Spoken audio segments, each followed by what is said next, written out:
In December 1967, the first successful heart transplant was performed in Cape Town, South Africa. The dying man's diseased heart was removed, and a healthy heart from a deceased donor was sewn in its place. Since then, over 75,000 heart transplants have been performed worldwide. In each heart transplant recipient, the patient's own body recognizes the new life-saving heart as foreign and begins to attack it. Left unchecked, the body's natural response will reject the new heart and the recipient will die. Medicines can suppress this natural response, but the medications must be taken daily and with exactness. Furthermore, the condition of the new heart must be monitored.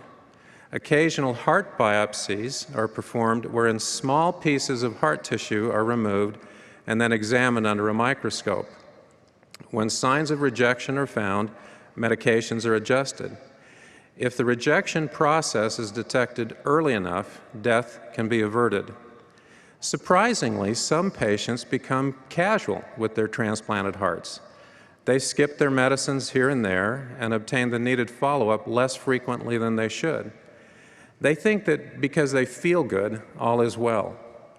Too often, this short-sighted attitude puts the patients at risk and shortens their lives. A heart transplant can prolong life for years for people who would otherwise die from heart failure. But it is not the ultimate operation, as Time magazine called it in 1967. The ultimate operation is not a physical, but a spiritual, mighty change of heart.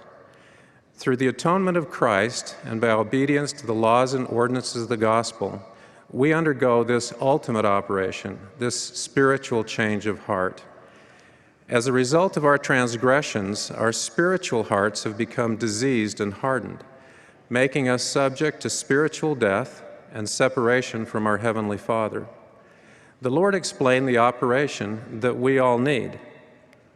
A new heart also will I give you, and a new spirit will I put within you, and I will take away the stony heart out of your flesh, and I will give you an heart of flesh. Just as with heart transplant patients, however, this mighty change of our spiritual hearts is just the beginning. Repentance, baptism, and confirmation are necessary, but not sufficient. Indeed, equal, if not greater care, must be taken with a spiritually changed heart than with a physically transplanted heart if we're to endure to the end. Only by doing so can we be held guiltless at the time of judgment.